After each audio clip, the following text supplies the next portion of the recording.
Bonsoir Beaune, c'est notre dernière vidéo en direct, mais enfin pas du tout en direct en fait, depuis la 11e édition du Festival du film policier. On va vous parler du palmarès qui vient de tomber et on va vous en dire quelques mots.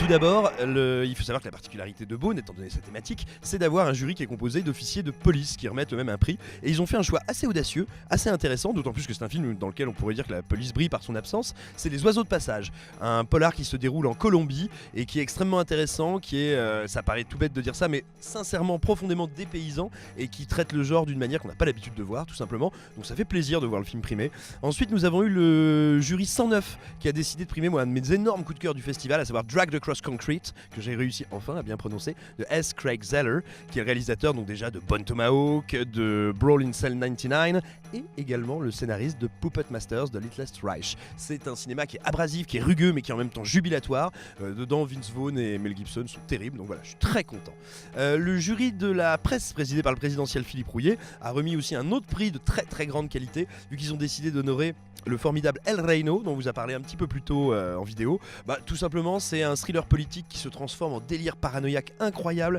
la mise en scène d'une richesse folle, et c'est une nouvelle occasion pour l'acteur espagnol Antonio de la Torre de briller, parce que le type est incroyable. Ensuite, voilà venu le moment de vous parler du jury, on va dire, classique, qui a remis des prix. Alors, il a mis 2 prix du jury ex aequo, un à Alpha de Brillante Mendoza, qui est un film assez intéressant, que moi je trouve imparfait, mais où il y a vraiment de belles choses, et il y a toute une réflexion sur le politique et sur le champ du politique, et on va dire sur la corruption également, c'est un thème qui est revenu plusieurs fois, qui est vraiment assez pertinente, donc c'est cool de le voir honoré ici. Le deuxième prix du jury ex aequo, c'est Piranhas de Monsieur Giovanessi, l'adaptation de Roberto Saviano, qui servait aussi d'ouverture au festival, et qui est là aussi un film, alors pas un film parfait sans doute, mais un film qui est extrêmement intéressant parce qu'il a un point de vue, encore une fois, qu'on voit pas souvent, parce que sa mise en scène arrive à donner à la fois un sentiment, on va dire, d'hyper-réalisme et à travailler vraiment du style et à beaucoup bosser notamment sa photo et la composition de ses plans. Donc voilà, même si le film est un peu plus lâche en matière de narration dans sa deuxième moitié, il y a quand même de très très très très belles choses dedans et c'était vraiment une des très belles propositions du festival. Et enfin, le grand prix du jury, c'est Face à la nuit de City of Last Things, un film qui n'était peut-être pas, je pense, dans la plupart des pronostics, et c'est aussi pour ça que c'est assez excitant de le voir arriver. Tiens, il commence à pleuvoir, c'est merveilleux.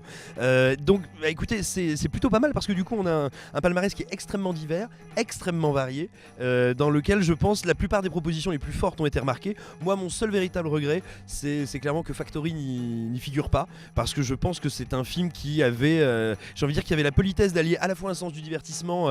très carré et un discours théorique super intéressant. Donc c'est à la fois un film très bourrin, très brut, très intense, et en même temps une œuvre qui me fait pas mal cogiter et que je trouve assez maline, et qui est aussi l'occasion de rappeler que le cinéma russe est capable de, enfin pas est capable, bien sûr qu'il en est capable, mais que le cinéma russe a des propositions en termes d'action, en termes de suspense qui sont très très très très fortes. Donc moi j'ai été très attaché à ce film, je regrette un peu de pas le voir au palmarès, mais néanmoins on peut que saluer, on va dire, la variété et plutôt la très bonne tenue des films qui ont été récompensés, c'est assez cool. Et sur ce, je vais rejoindre tous mes petits camarades et confrères pour un grand moment d'intelligence collective en vous souhaitant une bonne fin de festival.